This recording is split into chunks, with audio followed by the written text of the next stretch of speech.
Well, welcome one and all to a location 140 metres above the village of West Humble, where I'm going to address one of the most pressing issues of the day, a question that I'm sure is at the forefront of everybody's mind during these uncertain times, and that is, which is quicker, a max effort ascent up Box Hill on Zwift or one in real life?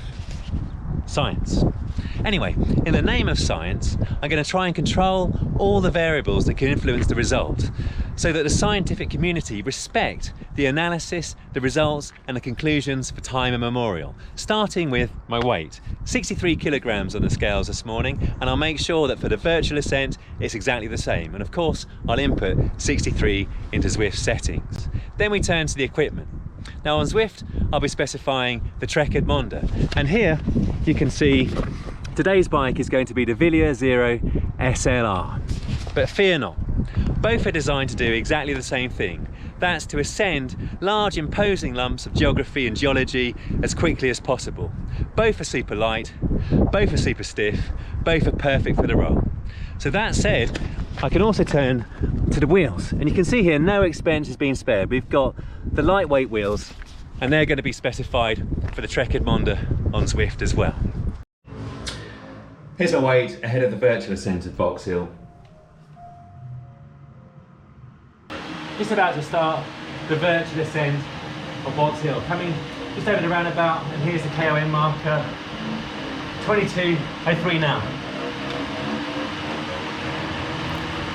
And with a nice Zone 2 recovery day under the belt ahead of both attempts, it's time now to burn all of the matches, go full gas, max effort, my favourite flavour of perceived exertion.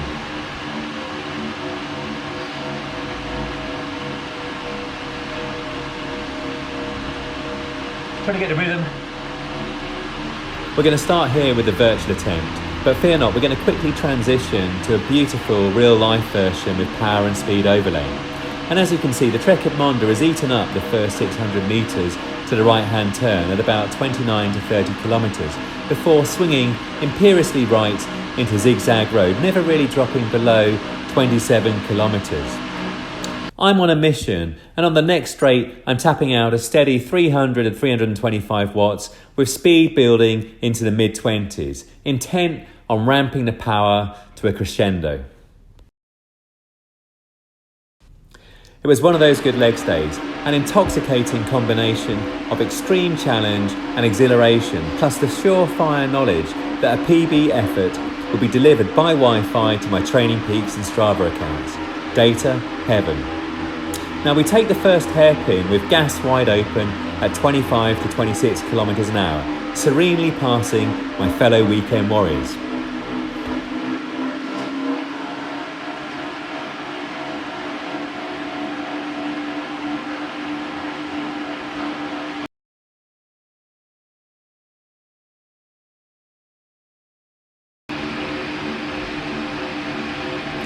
And with power high and speed building to 28 kilometres an hour, we hit the second hairpin in no time at all.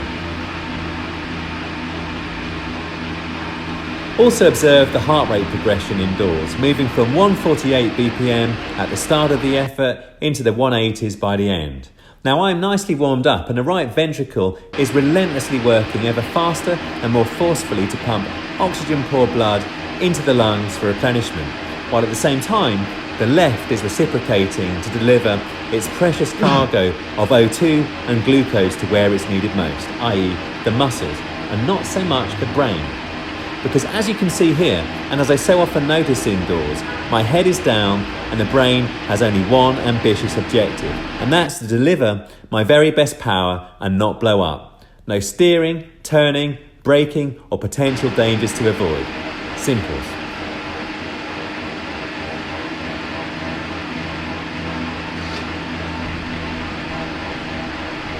And here, bleeding in more power just before the third and final hairpin, I ingratiate myself with a yellow peloton.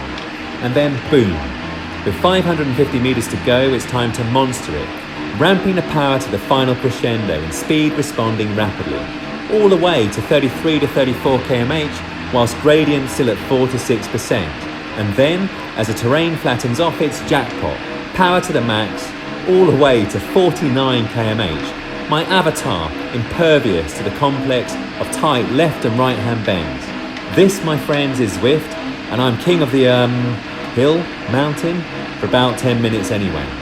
Time, 6 mins 33, 27.8 kmh, average power, 345. Yep, it was definitely a good legs day.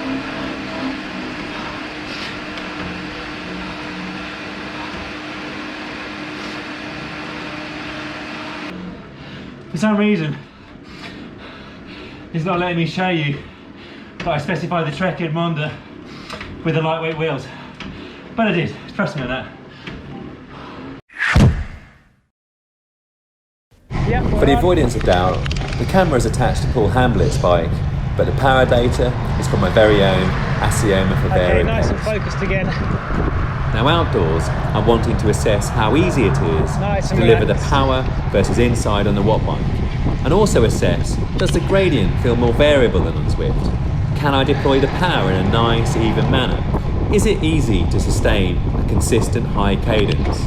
Or does it feel tougher in real life than Zwift?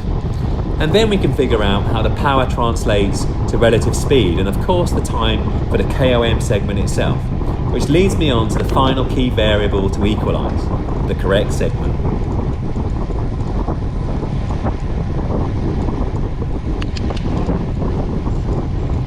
Yeah, good, nice cadence, good.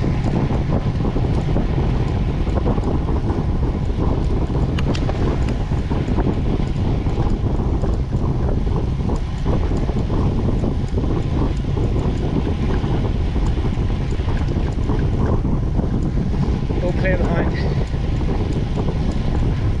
In real life, 100 greatest climbs number 14 Box Hill starts here at the house, and it's only 2.46 kilometers, average gradient 4.6%, ascending 116 meters. Whereas in order to match off against a Zwift segment, we had to start the effort 600 meters back down the road just after the roundabout. And overall, the Box Hill Zwift segment is 3 kilometers long, climbing 133 meters at 4.4% gradient. And as everybody knows, what goes on in Zwift is of course way more important than the real world, so a Zwift segment comparison this is. Now in real life, the gradient in the first 600 meters is a bit steeper than on Zwift, but it's also a little bit shorter, so I'm level just prior to the right-hand turn, which in the real world requires considerate negotiation, causing the speed to bleed off a fair bit, right down to about 23 kilometers an hour versus 27 to 28 on Zwift. And then of course it's a case of getting back up to speed and the cadence into a good place, i.e. 95 RPM or so, and velocity then in line with the virtual ascent. I'd estimate losing 5 or 6 seconds here. Nice, good.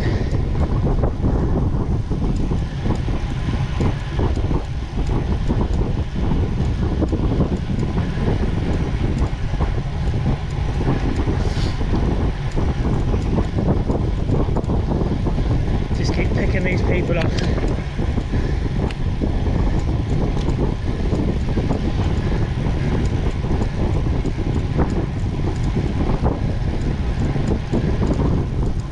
As you can see here, I'm faced with the minor inconvenience of having to cycle around and not through other cyclists in real life, with small disruptions to cadence, speed and power as a result. However, the encouragement and guidance from Paul was extremely helpful, plus it gave added safety from having someone else to help look out for vehicles coming from behind. No speed or time was lost on the first hairpin, and overall it took just 2 minutes on Zwift to get from just before the right hand turn to the red markings after the first hairpin versus 2 minutes 10 in real life. Now just measure how you're feeling, if you can put in another couple of percent.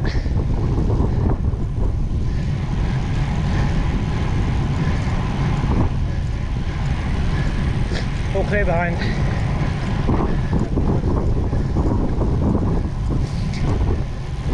Yeah, nice, good. Solid.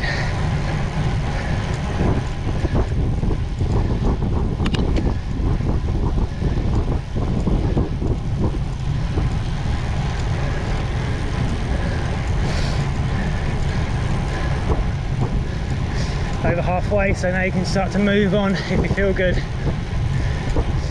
Just inch it up. think about the other week, so add in early, then it will pay you back.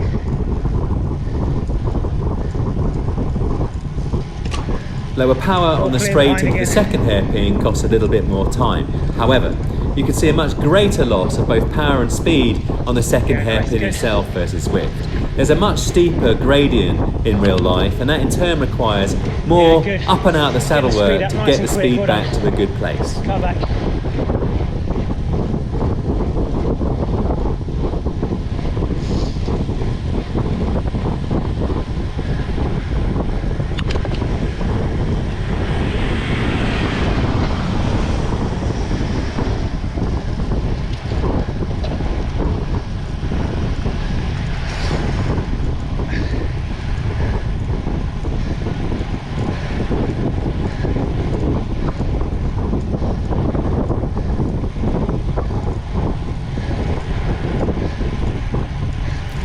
The time taken to build the speed back to 23 kilometers an hour means it takes 51 seconds to get from just before the second hairpin to the start of the iconic road markings, and that compares to just 44 seconds on Zwift.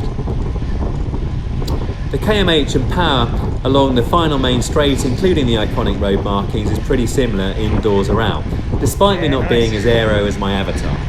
Super consistent, well done mate, good.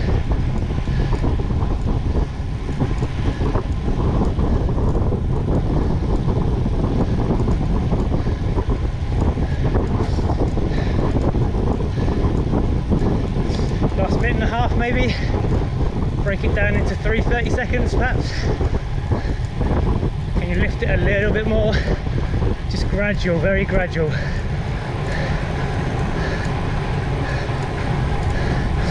Looking really solid mate, well done.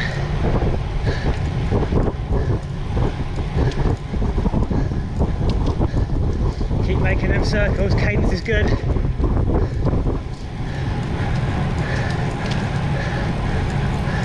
Indeed, the battery in my ticker failed, but prior to this, the cold autumn air in the lungs seemed to cause the heart to take a unilateral decision to dial things back a tad.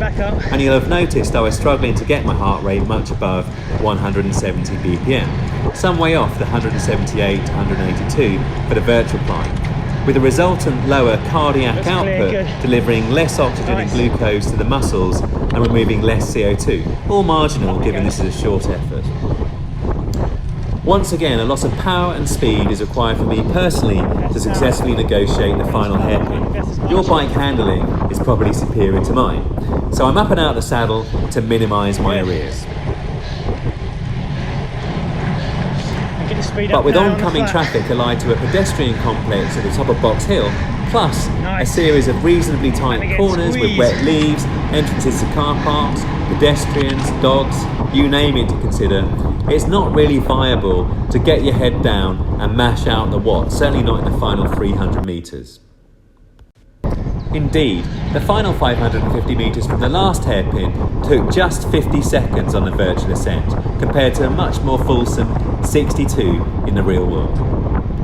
I completed the real world climb twice on different days. The first was warmer, with more power invested during the steeper first half of the climb. The time, 7 minutes 19 seconds, 24 kilometers an hour, 318 watts. Now the second climb was colder, but with more even power distributed across the climb.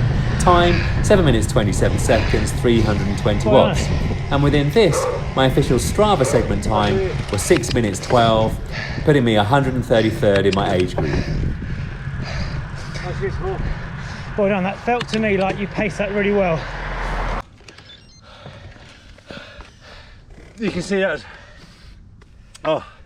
was max effort for me. Oh, lovely climb outdoors. Incredible, beautiful, smooth, nice even gradient. But it is harder outdoors than in. Certainly for me. Obviously you've got to go off the power when you turn right to come up the lane, a zigzag lane, sorry. And then on the hairpins you lose a bit of power. What are we, maybe 320 watts there. But lovely, beautiful, smooth, velvety tarmac. Nice and easy sustain a seated cadence, a nice high cadence in a 95 to 100 range, and taking Paul's advice, getting up and out the saddle sometimes just to regain momentum after a hairpin or a particularly steep, well, say steep, a relatively steep ramp here. But it felt good. Be interested to see what the time is. Now, for some reason, the Zwift app wasn't letting me demonstrate to you that I had indeed specified the Trek Emonda with the lightweight wheels, mirroring off very nicely against the Wilier Zero SLR with the very same lightweight wheels. So all equivalent there. You've seen 63 kilograms into the Zwift setting, 63 on the scale.